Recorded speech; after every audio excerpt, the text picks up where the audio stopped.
right. Hi, everybody. David Fogel, CEO of the Symphonina Foundation, back with you for another Symphonina Foundation podcast. Back after the first round of the Grammy voting is over. It's behind us.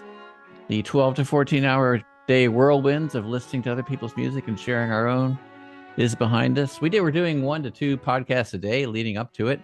And then we went silent because everybody had their own things to share. And we wanted to share Ascension Symphonina Rising with you as well. But we're back at it now, and we have classical vocalist, mezzo-soprano Diana Tash with us. Diana, how are you? Hi, thanks for having me. I'm really well. Glad to be here. Yeah, I was introduced to you through Bachwoman when we first started doing Symphonina submissions to the Grammys. So, people say, well, what good are the Grammys? Well, one of the things, aside from, the music and everything, is meeting people and hearing new stuff and things that you wouldn't have maybe gravitated to otherwise. And certainly at that point, I wasn't that much into classical vocals, I will admit. But having listened to you and Alison Charney and a few other people, I'm much more into it. So congratulations for that door that you've opened for me. I appreciate that. And you were working on a little bit of something, I think, with David Longoria the previous year, but nothing this year that was submitted to the Grammys. So I know you're working on things now. So why don't you tell us a little bit about what you've got coming for us? So I think what we've got coming is going to be superbly special. And God willing, we are going to be able to do it by August Okay. release. I think we will. I have been working for many, many, many years singing the vocal music of Maria Newman. And for those who aren't familiar with Maria Newman, she is a classical composer who is also a phenomenal violinist. And she has spent her many years of composition writing for not just voice, for symphony orchestras, for chamber music. And I met Maria we were trying to figure this out the other day and we were like, but I think 12, 13 years ago, I'm thinking. I was very excited. I knew who she was, but I was very excited to meet her because, and this is a side story, and it's I don't know if Go it's for it. interesting, Yeah. but so my mom grew up in a very musical household. Her dad, my grandfather, was a cellist who played in the Warner Brothers Orchestra. He was super, super older than my grandma, like 25 years, Hmm. which put him about 9 years older than Alfred Newman. But when my grandfather was playing in the 40s, 50s in the Warner Brothers Orchestra at the Warner Brothers Studios, my mom remembers going with her dad over to Alfred Newman's home back then. My mom is old now. She's 87, and getting music. My grandfather getting music from him. And then full circle in my musical experience, I meet Maria, because of different people and Hmm. circumstances. Yeah. And I'm like, wait, your dad was Alfred Newman, and she was a little girl when he passed away because he was very much older than her mother. Hmm. So I, I told her about the connection and we were both kind of blown away and like, now here we are, Yeah. you know. So it was, I don't know, kind of a fun story. And what are you working on with her then? She's composing things for So you, or she thinks that she's already composed that you're gonna perform? she's How's that gonna doing go? she's doing a couple pieces that she's writing for this album, Hmm. musing, but we're doing a lot of stuff of hers that she's previously written that I've sung before over the years. A few things are very big vocal works, 3 movements or so, and some things are just song repertoire, groups of songs or song cycles, you can call. She has a wonderful song of motherhood, songs on motherhood. We're kind of picking and choosing from things that we think will be great to listen to on an album. And we've been rehearsing a lot and performing a lot at her music series and another music series in LA, just trying to, get things really tight. So, Yep. that when you go into recording it's, I don't know, not as painful, Yeah, yeah, yeah, yeah, yeah, as yeah. Now recording you're can be. you're gonna be recording at someplace special, if I understand. Yeah. So she has in her home this recital room where she records as well. We perform in there. So actually, what's kind of going to be fun, I'm bringing in Sean Drew, Hmm. if you know Sean. Yeah. and Sean AJ is yet to be a Teshman. guest on the show. I have to get him on the show, but he Oh, was well, one of the you have to get producers, him. one of the Yeah. producers on Christina Sanson's music Yes. this week, Yes. which we appreciated. Absolutely. Absolutely. Yeah. Her album is so fantastic, and in large part, I think, due to Sean's just fabulous talent working with strings, which is why I pulled him into my project. And AJ Teschen, who is with the Teschen Company, who is responsible for Bach Woman, that all the engineering there. And so I kind of think the two of them are a really dynamic duo. And I think they're going to just help this album be wonderful. That sounds great. What's your production schedule looking like? You said, but hopefully by next August. Yeah. I So know that's tongue in cheek a little bit, but Yeah, so we're just about to start recording. mhm, So I'm hoping that we're done with everything by March. mhm. And then April, when you go over it with a fine-tooth comb and just dits and dats. So let's say May, it's Yeah. ready, like ready. And then we can release it at a time everybody wants it to be released, and hopefully before August, definitely. Yeah, that sounds good. You've had a lot of performance in your career, Diana. I noted, of course, Walt Disney Concert Hall, Carnegie Hall. You probably have some other special places that you Oh, performed let me at. see. I've sung Carnegie Hall. I've sung in the UK at the Aldeburgh Festival and other places in Europe with various chamber groups and piano recitals, vocal piano recitals. And I started actually doing a lot of singing in California with San Diego Opera, and I was with Los Angeles Opera for 4 years as a resident artist. Um, and I've also done productions like with Opera Pacific and some other regional opera companies Yeah. and there whatever orchestras there are in California. When you were young, when you were 6, 7, 8, whatever young is, did you know you wanted to be an operatic vocalist, or did you have other visions for what your future might be? Whoa. Well, it's funny, I always knew I wanted to sing. I remember telling my mom, like when I was 5, I was going to be a singer. What Hmm. kind of singer? Who knew? I Yeah. didn't know what I was. I think at about 15, I started becoming really enamored with it. I had a grandma, my mom's mom, who took me one day to the Hollywood Bowl to a rehearsal, and Beverly Sills was singing there, Ah. and she was rehearsing. And I remember thinking, how do you do that? Like, what's the thing? Like, what is, Yeah, right. what's the magic? And Yeah. I started taking lessons from one person. I guess I took from her probably for, I don't know, a couple years. Hmm. And she kind of helped me get ready to audition to go to college. Then I auditioned at USC and I got in. But I still don't think, even though I was 17, I really had a clue. I mean, I Well, someone just, else did. They thought you had a yeah, clue. They wouldn't yeah. let you in. It was a hard, it was hard for me. I had a hard time. I'll admit that. Not just vocally, but oh my God, the classes you have to take, theory, Mhm. harmony, which I thought meant harmonization, two people singing different. No, no, it's the physics of music.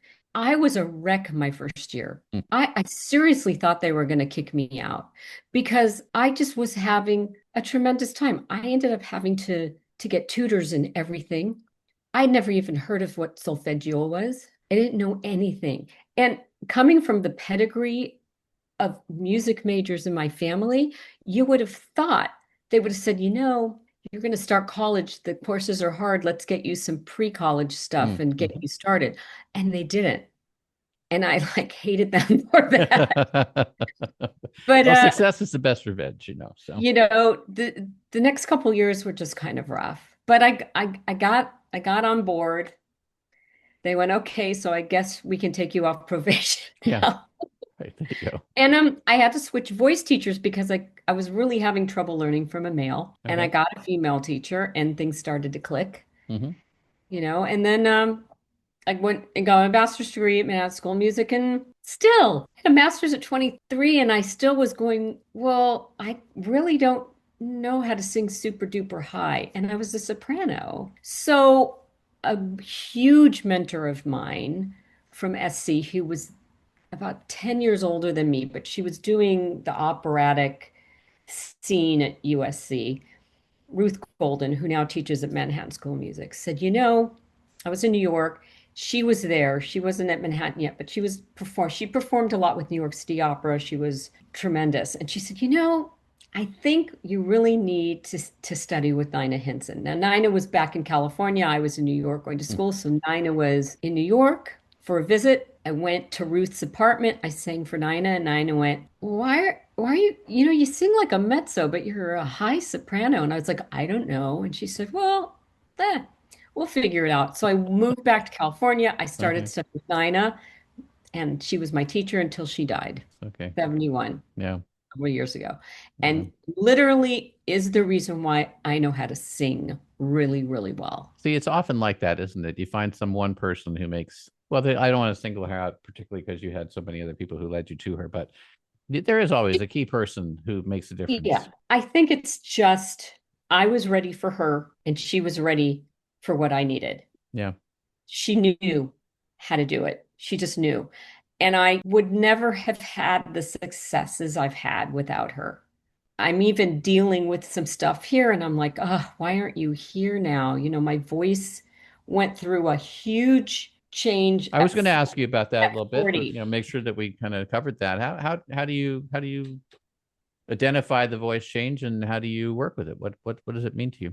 Well, I wasn't understanding it was changing because I had my son at 39, pretty late, my one child. And I just called her up and said, hey, can I come for a lesson? It's been a while. I've been dealing with Yeah. a new baby. And I went over there and we were running exercises. And she said, I think we have something going on here. I'm hearing of something you've got these honking low notes that you've never had before. I don't understand what Mm, this is. I was like, I shook my head. I said, no, no, no, no, no.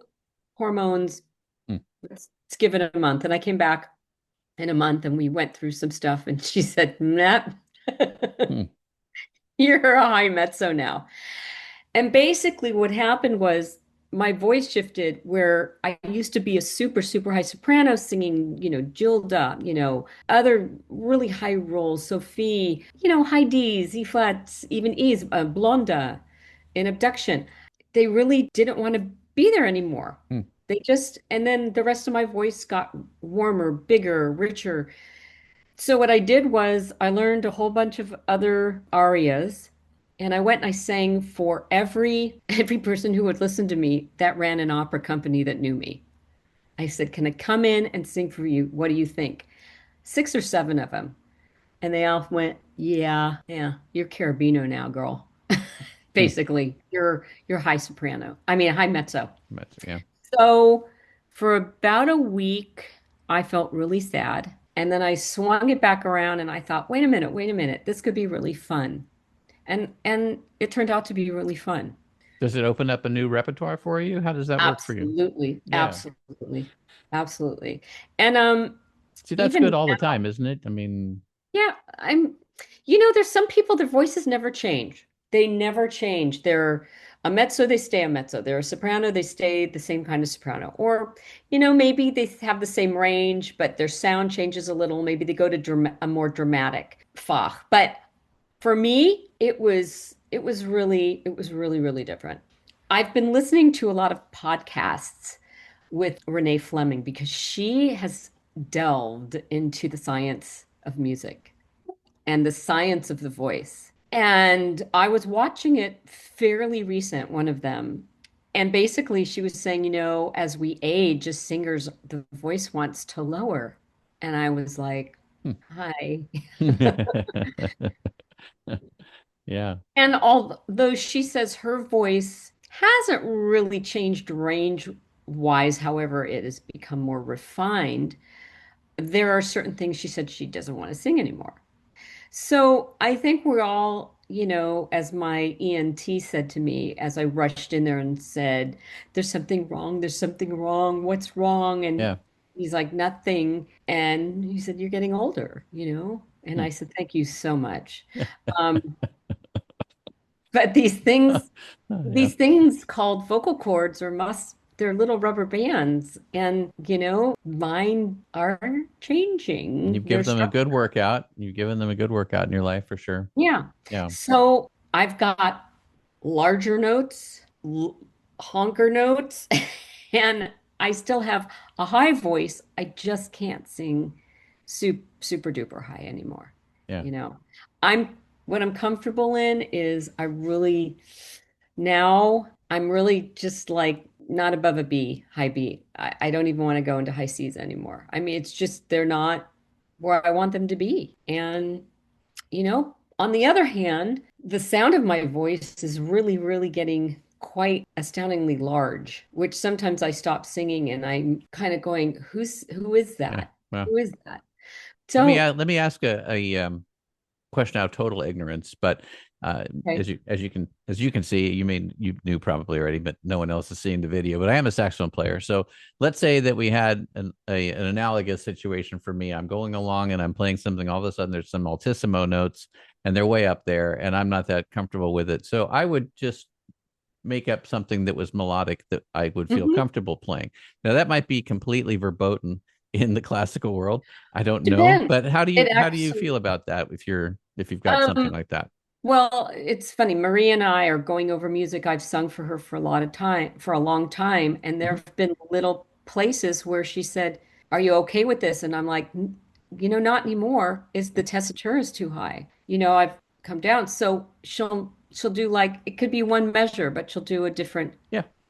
a different thing in that one measure. Now, would I do that in a aria? No, but could I take an aria and maybe lower it a half step Mm, if it's bring it into in, your range or something. early music, Hmm. which, kind of happens with those instruments. Hmm. But then I've seen some other very well-known singers take it down another half Mm. step and then Okay. another. Okay. So I think that would be okay. But I think there are certain things in arias that have like the famous part where you have to hit that specific note. Yeah, yeah, yeah. I Yeah. wouldn't recommend it for those.